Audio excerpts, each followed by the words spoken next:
What up, my freaks? RuinusInsight here with part 29 of my Total Warhammer 3 Ikit Claw Immortal Empires campaign. So as we saw last time, we got a nice little debut for our Moors army as they took out a Skull Island and gave us 20k, and have moved the army thus far down to attack Kofur, though perhaps, if it falls next turn, to attack the followers of Nagash instead, who we will be declaring war on shortly. They may be friendly to us, but that doesn't mean we don't want their territories, and I'd really rather not have them sit here and waste our time. Plus, if by taking the Great Desert of Verbi, we'll be able to reduce or decrease, or not decrease, I think it's completely nullify, actually, desert attrition. Isn't that the case? Isn't that the building that's here? I could be mistaken, but if that's the case, then we really do want it. And then, of course, after that is done, we're going to push outwards towards the Cult of Sigmar and whoever else we can fight here. Now, that is not the only thing that's happening, however. The last episode, we allied with the Beastmen, which, of course, led to the Beastmen then attacking the vampire counts. Now, we were going to betray Vlad anyway, but it's a little bit earlier by like 5 turns than we would have liked, but, you know, at the end of the day, it's not a huge setback. We will still be fighting him and taking his stuff like the gold, and, well, there's actually several gold mines in and around this area that we'd have to break through to get, though after we take Vlad's territories, when the dwarfs respawn, that'll mean I take it that Zufbar and Karak Drin will spawn here, and I guess we'll have to fight them directly as soon as they spawn, rather than, I guess, them breaking apart the Sylvanian territories. But, what can you do? We gotta take the Empire. Now, let's see what we gotta do this turn to continue here. Slicin', you are, I believe, still sitting here and collecting free bell polishers if you can. We also have the option of getting more warlock engineers, and you know what, while we're here, I think we summon a few of these guys and delete them in the hopes that they get replaced by better ones. You know, cunning actually isn't horrible.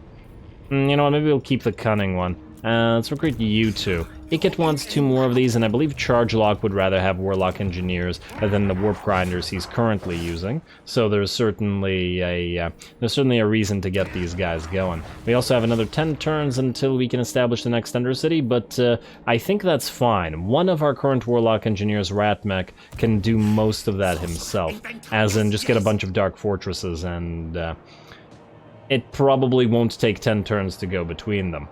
I would imagine, anyway. Alrighty, well, keep going. Looks like the Monolith of Catan is also belonging to Throg currently, so we can't have it. But I'm sure there will be other Dark Fortresses. There will always be other Dark Fortresses. Now, we can't have Ikit take Marienburg, because we have to spend the money or else the food will drop. Alrighty. I guess we're going to do a little bit of admin building first, and then we'll deal with the other stuff later. Also, Bell Farmer.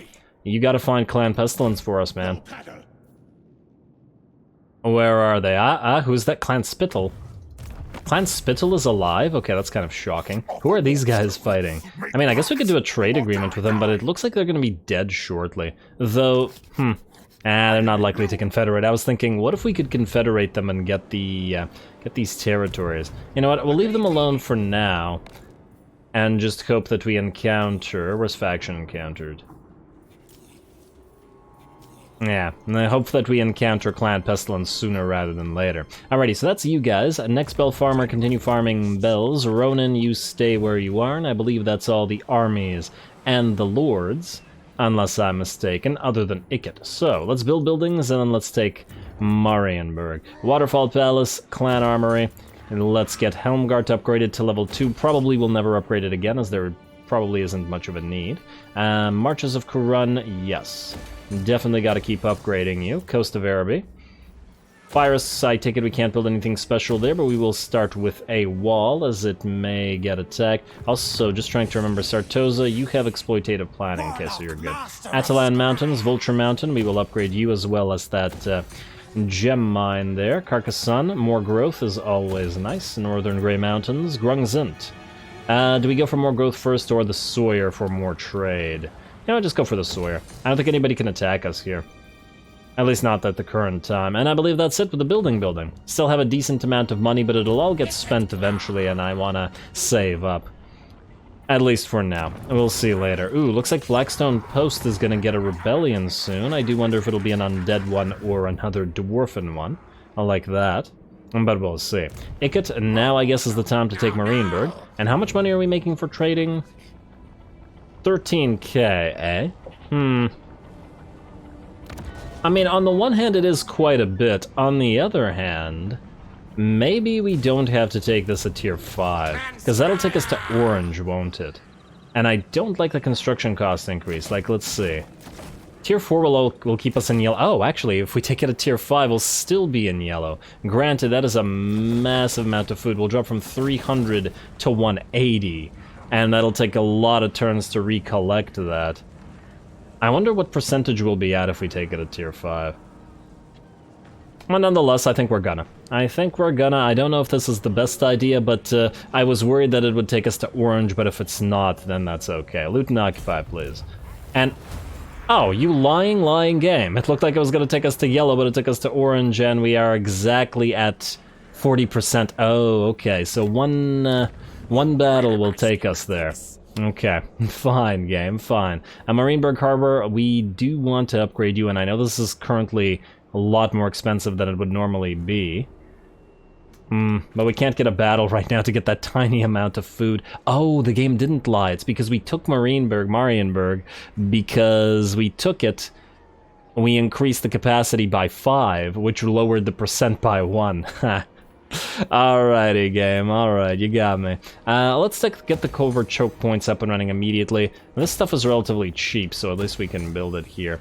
And this is definitely going to be a money-making province. Cinnabar mining pit. Oh, damn. If we want to build a scrap heap, we have to forego the construction cavern, and I'm kind of disinclined to do that. And we want more warlock engineer capacity, and this is the only way to get it. We also want more pestilent knaves, which also need to be built at main territories. May have to replace some of the other money-making buildings with those, but yeah, for now, let's go for the construction cavern. And I guess we'll upgrade you next turn. No, screw it, upgrade it right now. The extra 10% probably isn't going to make enough of a difference for us to care that much. No, yes!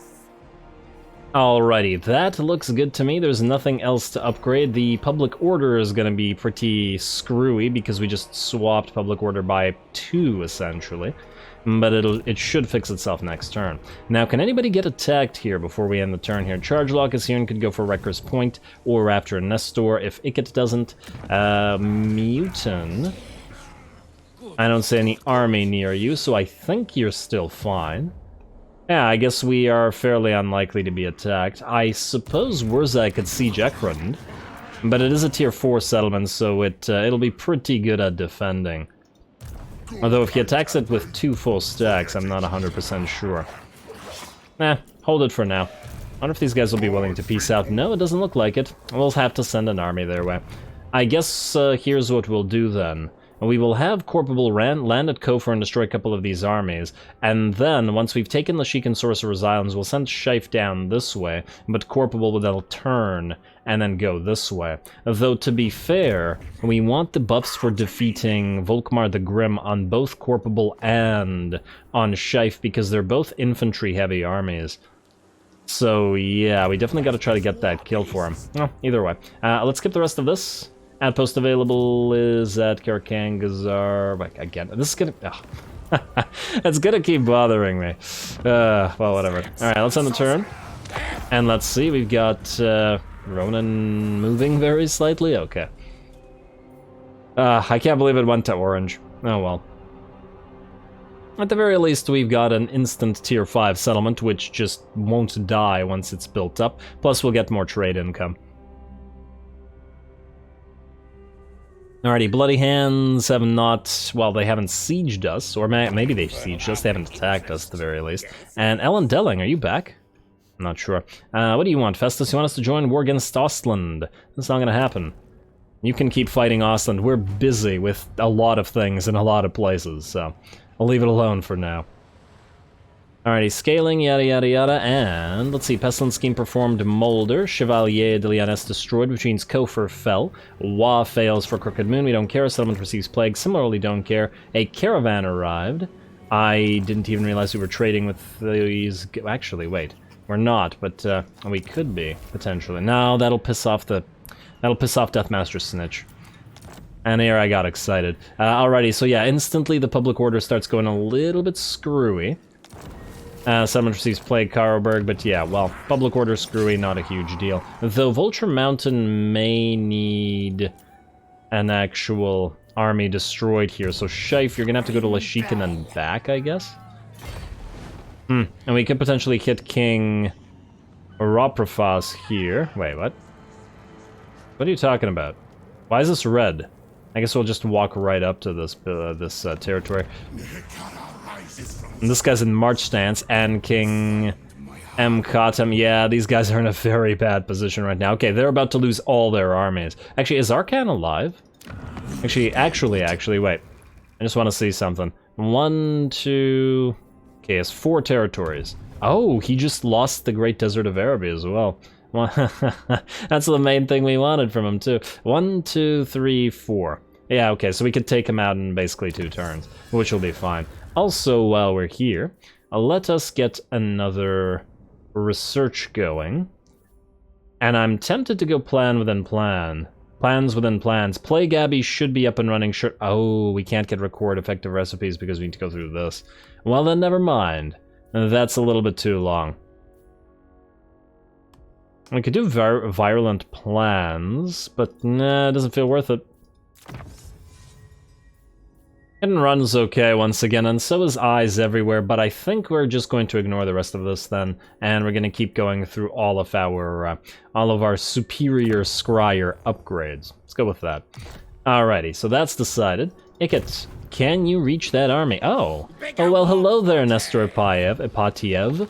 It looks like you want to fight an Ikit. Well, my friend, I think we can oblige. Let us fight you first. Let's not build any buildings. And Ikit, do you want a level? Maybe you do. Is it necessary? Probably not. And you know what? Let's get Lightning Strike for Ikit. I was originally thinking that maybe not, but you know what? When the final battle comes around, or the endgame scenarios come around, we'll probably want Lightning Strike. Plus, once again, it feels real nice and Skavenly. And we have... I guess we have to choose between Mine All Mine and Quartermaster. Now, I do like Quartermaster, but... Ikit's army is quite cheap already. And I'm almost feeling like the minus 9% upkeep on his own army, which is going to be, what, like 350 gold saved per turn, might actually be worth less than the income from post-battle loot that we gain from every battle. But I'll think about it. Either way, let's upgrade you two quickly, and then we'll head into said fight. Death Frenzy, Scorch, yada yada yada. This we could get you Overseer. Ikit's going to be casting all the good stuff anyway. Let's get you Overseer, why not? I mean, these guys are going to have everything when they're done anyway. So it's not going to make too much of a difference. You can have Augmented Weapon yourself. You have Increased Mobility maxed out. Let's get you Overseer. We should also probably get Mentor on all of these guys. Alright, looks good to me. Let's see about a cinematic battle against Nestor here, who... It seems like he really wanted this fight against Ikit, and he doesn't have any artillery, which seems like it's going to lead to a bad time for him, but who knows? Let's give him a chance, shall we? Ooh, if we could steal that worm spike, that would be swell.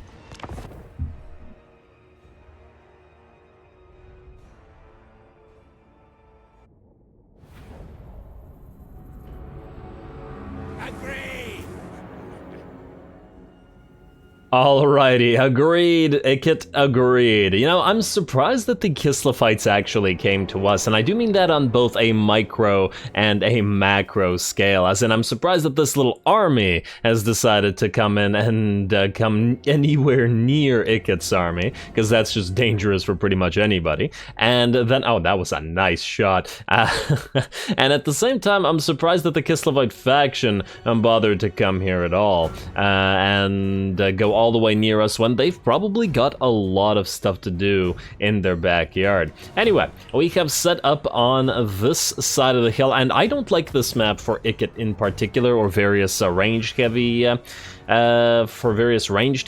factions or armies. This is the smiley face map, and the problem with the smiley face map is the massive hill right in the center. So either you take the hill and fight for it at the same time as the enemy takes the hill, or you set up on this hill and back here, which is what we did, so that at least our plague claws can fire. As we can see, as the enemy started to approach the hill, the units like the Jezzails and the warp lightning cannons are having a lot more of a tough time firing on anything. But oh well, as soon as the enemy crests the hill, it's going to be a much bigger issue for them. Ooh, looks like the enemy has Streltsy to try to gun Ikit down. He's already taken a little bit of damage, so we do have to be a little bit careful there. And unfortunately, once again, that second wind serum keeps him up and running. Ah, there we go. The Khazvai Dervishes crest that hill and immediately get absolutely wrecked by the warp lightning cannons and the Jezzails, especially that guy.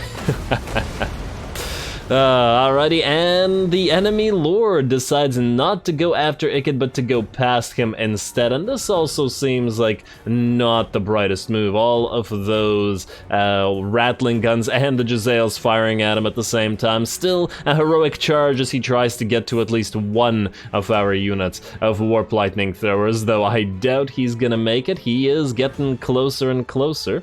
Let's watch his watch this in slow motion, because that otherwise would happen in like 2 seconds.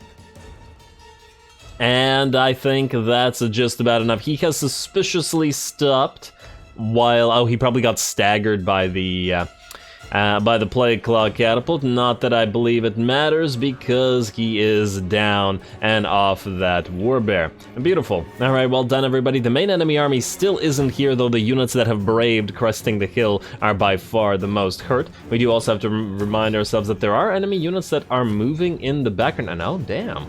Huh. You know, I knew that snow leopards were fragile, but I did not think that they'd lose more than half HP to a focus fire from a single unit of warp fire throwers. That's actually kind of impressive. From the warp fire throwers in particular, as it's not a blobby unit of infantry. Good job to them. Ah, that snow leopard is not gonna stick around. But anyway, as I was saying, there is cavalry moving on our flanks as well that we will have to watch out for, but the main enemy army is still quite in trouble and still is nowhere near us.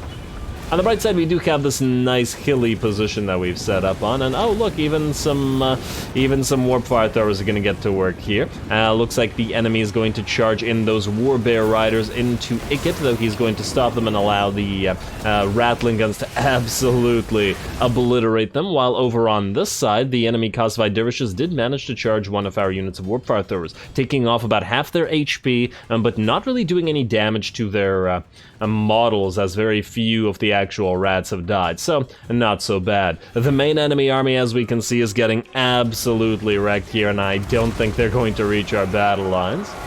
This is just too horrifying. And they still haven't made it over the hill. They still have to go down here. And ooh, there's a unit of Streltsy that have moved up on top of the hill, but we have moved in our warp fire throwers to counter them, and a single volley basically destroys the unit. Otherwise, it looks like the battle is just about ours, with the bounce power about 85-ish% in our favor, and it looks like most of the enemies will be dead before they reach us. And oh look, they even have a Frost Maiden moving up here. That's cute. That's cute. I don't know what she is planning to do here. A little bit late, as the rest of our forces are dead. Ooh, I enjoy watching the rattling guns and the Jezzails snipe those Zargard, though it looks like our Death Mortars actually did manage to clip our warp fire throwers and kill a few, but oh well. That happens in pretty much every battle, at least a little bit. Whereas the enemy, not really achieving so much. Looks like the last of the enemy forces are running. They are not going up this hill. Ikit's just trundling through and running over the last remaining of the enemy units. And I do believe the chain route is here. Interesting thing about fighting Kislev is by our blood, works against you a lot of the time, and by you, I mean you, the Kislophites, because, well, especially against things like Ikit's army, that's another 30 seconds where you're standing there, not running away, but taking shots from everything. And Ikit's army isn't particularly good at catching routing enemies, so this is actually definitely a good thing for us, because then we won't have to chase them. There we go, and the last few units looks like they get gunned down even as they try to run away. I would imagine one of the Kosovo dervishes escape, but honestly it doesn't look like very many things left the field. Absolutely glorious. And it's a nice change of pace to fight the Kislevites, though I think we'll be getting a few more battles against them shortly.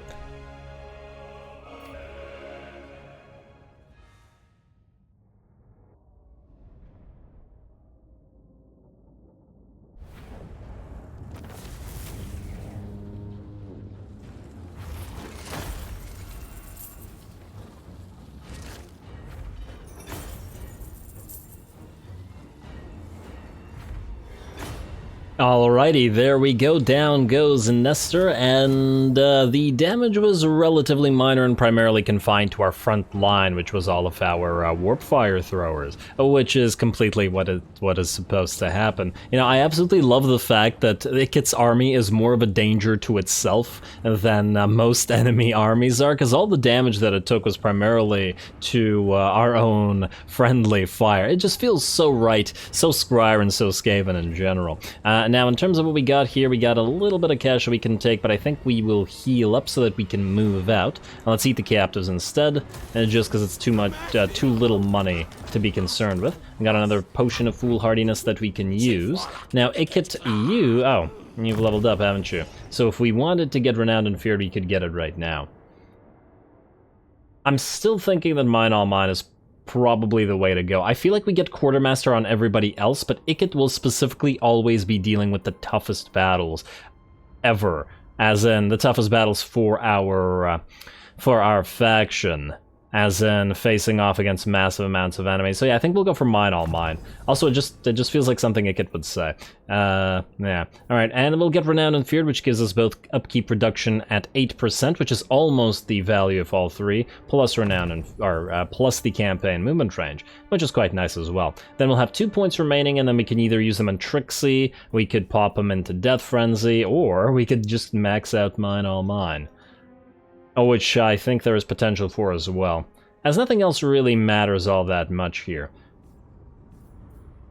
I feel like it's not worth spending the points in Death Frenzy and Howling Warpgale, as they're so rarely used that our other Warlock engineers could take care of them. Anyway, Ikit, now that you've done that, I do have to wonder, do we have to send you out here? I feel like Lewin's gonna defeat Grom, and then when he does, somebody's gonna have to deal with this. But I feel like we gotta send Ikit to Vlad, but then who's going to deal with Lewin? Honestly, we served this entire territory up to Grom, and he is not making too much of it. You know, I guess we'll keep an eye on it, and then we'll see. It's not like Lewin can take Bordelot. It's too heavily defended.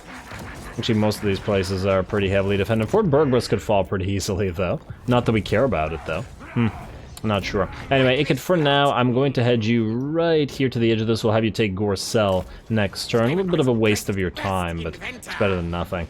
And I'd like you to heal to full. You can also channel magics. You do need magics, and you are quite low on them as well. This will allow Charge Log to head up north to Wrecker's Point, and then these places. And I'm also kind of tempted to get a temporary lord just to grab Lorelorn Forest for ourselves. I mean, well, whoever dwells there is never going to be happy, but on the other hand, it could still prove useful. Is there anybody who we can get that would be free? Like Infecticay, you're free. And actually, I'd like to check what Infecticay has in terms of his points. Infecticay will use you. Go here, and what did you have again? You have Disciplined, Disciplinarian, and Constructor. Okay, so you don't have any other traits. Fair enough. And you're another Warlock Master. Honestly, Discipline doesn't seem like it's super useful on a Warlock Master. It seems like it's wasted because you're probably more likely to be using a bunch of Warp Fire Throws, and they're not going to be fighting all that much in melee.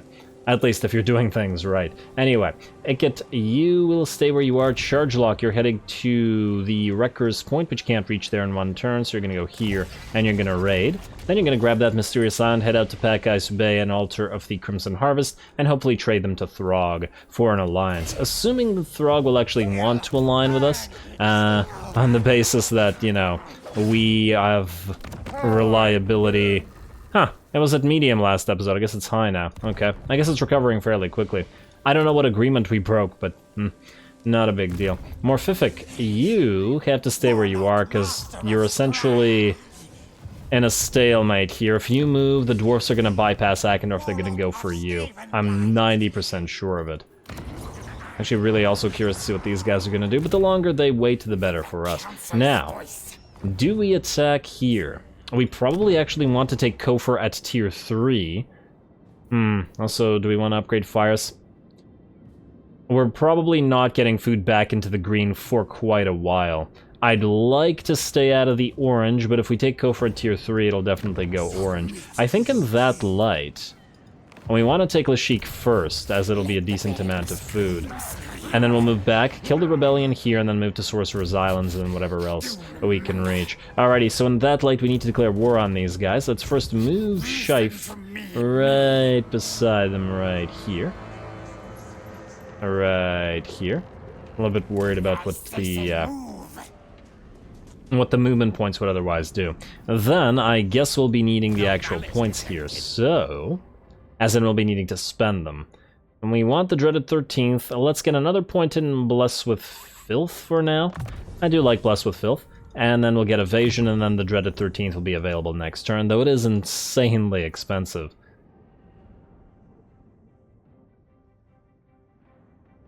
Cooldown minus 50%, and you get 2 uses, but 40 winds of magic. It's pretty intense. Nonetheless, we'll do that. Then you guys, you're doing kind of the same thing. You're gonna get Earthing. And then you're gonna get Pestilent Birth. And Earthing. And you're gonna do the same thing, Pestilent Birth and Earthing, and then we'll get both of you Warpstone tokens after that. Really gotta get that Plague Furnace up and running for both of you as well. You have upgraded, so you're gonna get Tide of Death and Tide of Pox. And we will also get Keratin Stick to reduce the upkeep very slightly. Honestly, it's probably actually worth more to get Scavenge instead. We'll reduce the upkeep by 10% for 2 units. They barely cost anything anyway, so we'll do that later. Alrighty, that's decided, and while there's probably buildings to build, let's take Lashik first and hope that this doesn't take us below the required percentages. Do we want to attack you first? Does it matter? It doesn't matter, because this is gonna not be a walled settlement battle anyway. Let's do it. Declare war, no. We want to join war. Oh wow, we can only ask the Cult of Sigmar? That seems not super likely, but let's see. Hopefully they'll allow this. We will join in a war against followers of Nagash. No, actually that is likely. Alright, perfect. Yeah, we don't want to declare war on the Awakened right now because it'll piss off Clan Pestilence, and yeah, it's not so good. One of the annoying things about this is it's actually a good thing to declare war on a bunch of factions if you have Beastmen allies, is it'll, I think, make it a lot less likely that they declare war on a bunch more factions, like they did against Vlad. So we gotta find some enemies and just simply declare war on them. Doesn't really matter how far they are, like for Wolfheart, for example. He hates us, he's super far away, and we're just gonna randomly declare war on him. There you go. That'll help. It'll make the Beastmen feel weaker and less secure and thus less likely to attack him. Assuming that they function the same as other AI. Anyway, Shaif, you're gonna start this by attacking Lashik. Valiant defeat, apparently. And let's see what we got here. A decent number of regular troops, but I am in Vermintide, I trust. Let's get to it. Obviously, cinematically, it'll be nice to have a first debut battle against the Tomb Kings as well.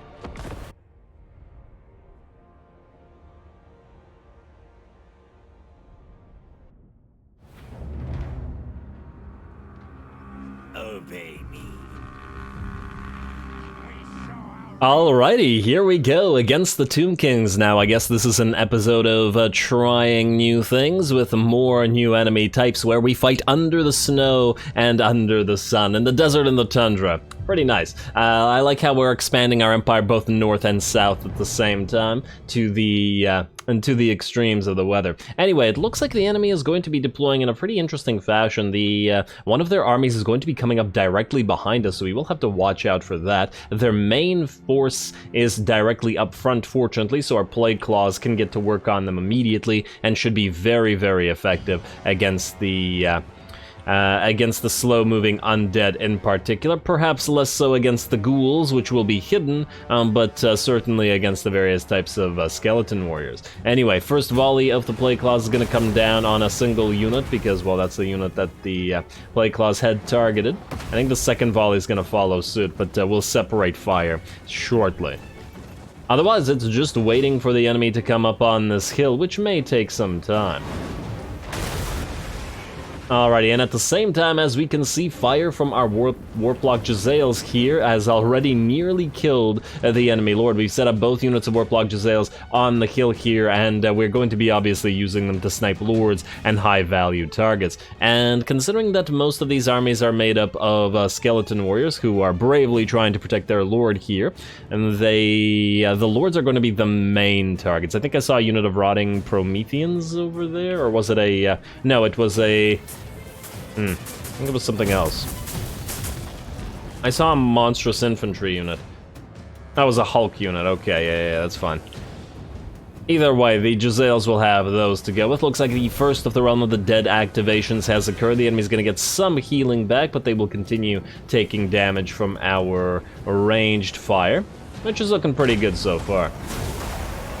And they're sort of milling around. Maybe they're waiting for their reinforcements, although considering their king is dead and they're taking artillery fire, maybe this isn't the way to go. Alternatively, however, this might be just units trying to dodge the artillery fire. And the Jezzails are going to continue work against the basic units of skeleton spears. We do have ammo after all, so it's not a waste. And as you can probably tell by the units that are wavering, we've told our our Plague Claws to specifically target the Nehekara warriors, because they're a much more threatening unit than the skeleton warriors are in melee, and I would imagine Nehekara warriors versus plague monks would be pretty dangerous for the plague monks, at least. Not for long, however, as the Nehekara warriors should be down for the count shortly. I'm sure that the Jezzails would have helped against them as well, but clearly they're not needed, plus they're busy taking care of the enemies on the flank. Alrighty, looks like the enemy is heading up the hills now, with the ghouls leading the charge, of course, in stock and invisible. The enemy has also reached the third tier of the Realm of the Dead, summoning a unit of Ushapti on top of apparently our Packmaster and our Plague Priest. I guess thinking that these units, by virtue of being low level, are fairly killable. A little bit of an odd choice, I gotta say, because they really should have summoned them on top of our Plague Claw catapults. Though, as you can see, we deployed our Plague Monks directly on top of the Plague Claw catapults, exactly for this reason. Anyway, it looks like those Ushapti are gonna be out of the picture extremely quickly as they get bombarded from two sides by our Poison Wind Globadiers, and our units of our heroes and lords hold the line. In addition to that, the reinforcements are coming in from behind now, those animated hulks moving in, and we've already targeted them with both our units of Warplock Jezzails. Oh, I kind of like them in I kind of like the yellow color scheme on the hulks, actually. Huh. Haven't seen that before. Alrighty, well, keep firing. We'll see how quickly these guys drop. So now we're technically getting attacked from two sides as the main force moves up the hill and the second force comes in behind us. We'll see what we can do about this. Of course, we'll have to summon some units like these wolf rats, and these wolf rats were summoned by our Packmaster to protect it from the pile of Ushapti that were summoned on top of him. But it seems to have worked out fairly decently. Looks like the first of the animated hulks are starting to drop from the withering fire from those Jezzails.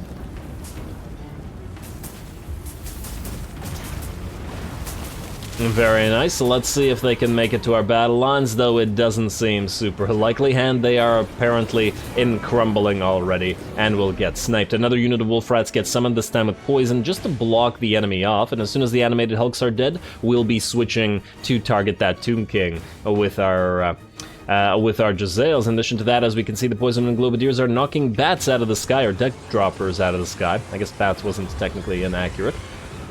There we go, and that unit is destroyed. Fortunately, the enemy skeleton warriors are blobbed up together with their lord and with the animated hulks, even as they get sniped and hit by the clan rat. So it looks like these reinforcements are not going to achieve much. That said, we did have to move a decent amount of plague monks here, to 3 of them in fact, just to make sure that these guys don't go through or manage to go through and hit our Plague Claw crews. Our Plague Claw crews are potentially in danger here, as the rest of the enemy army, the one that was coming up the hill, is now getting a little bit closer, slow though they are. And the ghouls at least have engaged our plague monks as they were able to move up while in stock. Though, of course, here, moving up by themselves, they don't have the protection afforded by the HP pools of those skeleton warriors. So the plague monks, I think, would be able to rip the ghouls apart. They're both damage dealers, but ours are tier 2 and theirs are tier 1. Though it is surprisingly close in terms of damage. Always gotta remember that Skaven infantry is pretty lackluster. Alrighty, let's see what we got going on over on this side. Lots of clan rats, as we can see, summoned among 2 units of crypt ghouls, and the clan rats rather are helping take damage while the plague monks dish it out. It looks like there are still a few enemy units moving up the kill, but it looks like we've won both over on this side and over on this side. The enemy lord should be sniped shortly, as the Jezzails, as we can see, are focusing him. Must be really irritating. Oh, and he's not even on a mount, which is a testament to how good a job the Jezzails are doing, because they are not able to target a large target on a mount there. Alrighty, down goes the Lord. This reinforcing army is pretty much done for. We're going to move our wolf rats to help out, and a few of our plague monks, while our poison wind globadiers move back to try to help against the main enemy force here. Otherwise, the main enemy force is pretty much dead as well. And there's a few ghouls and warriors and stuff still fighting, but they won't be fighting for long.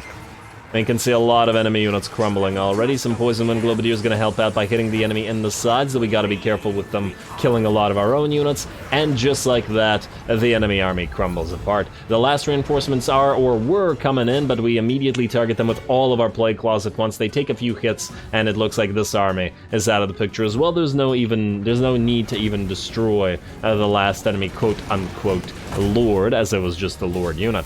And there we go. Another decisive victory for Scheif, yes, who's been doing a pretty damn good job. Well done, buddy.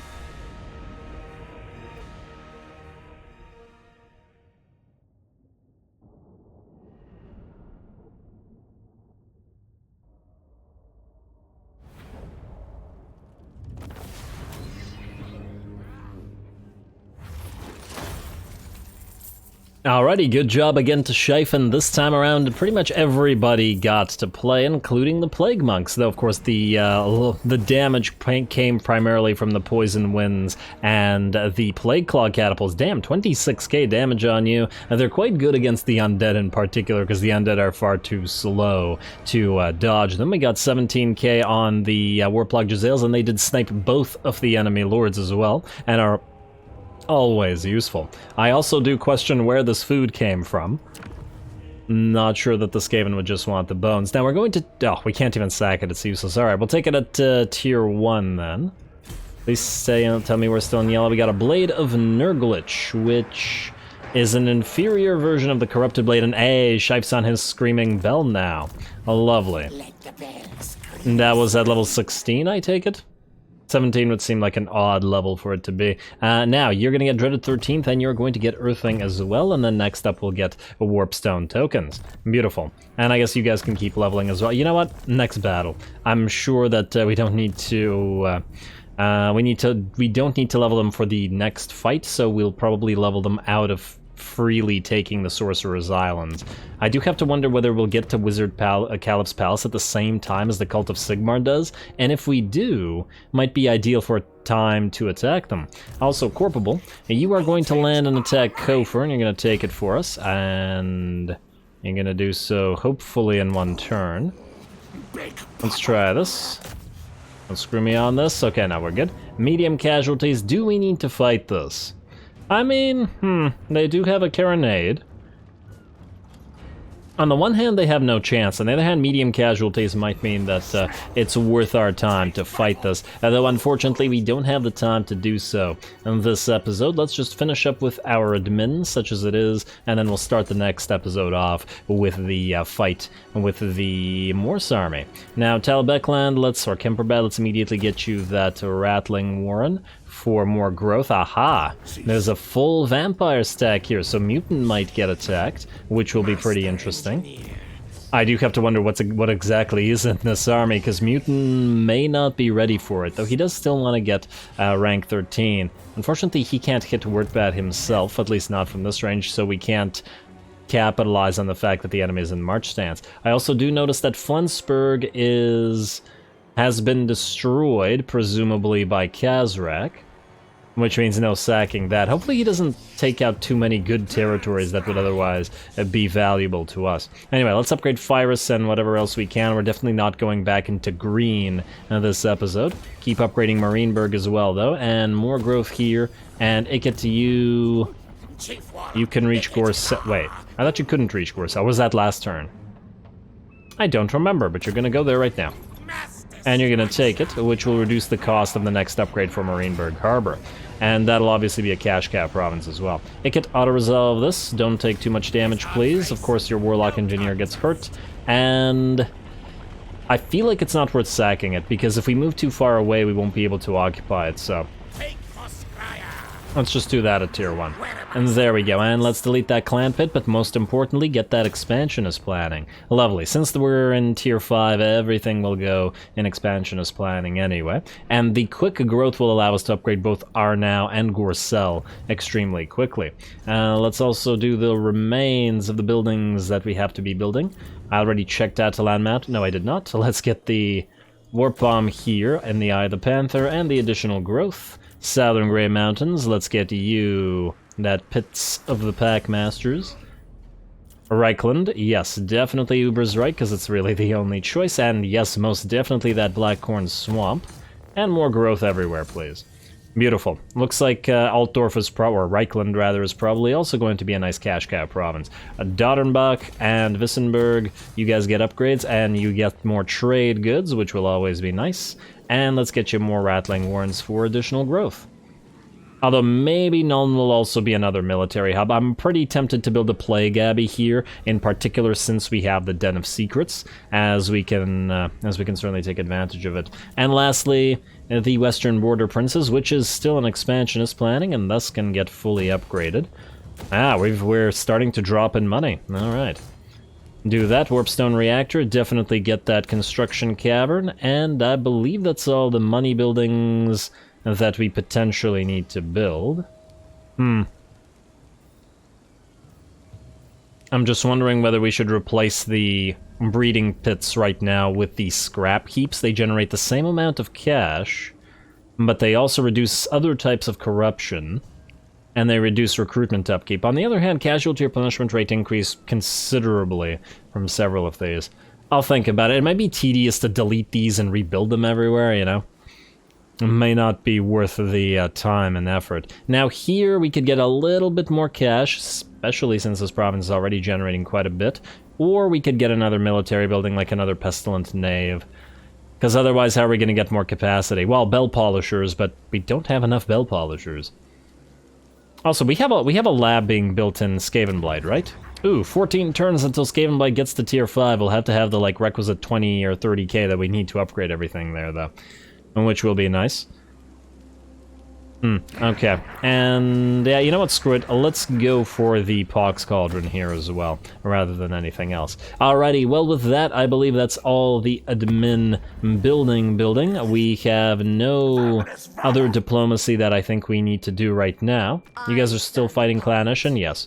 which is once again the only reason we haven't gotten trade agreements with Cathay. Otherwise, we absolutely would. They're worth quite a bit. But we can't have Ishin hating us for it. Tribesmen, gather.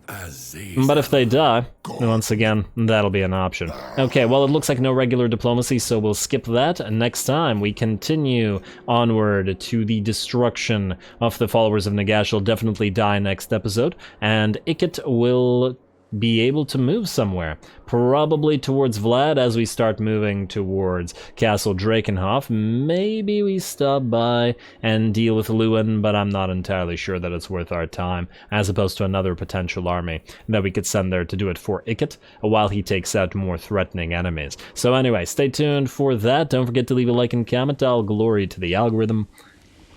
And thanks for watching.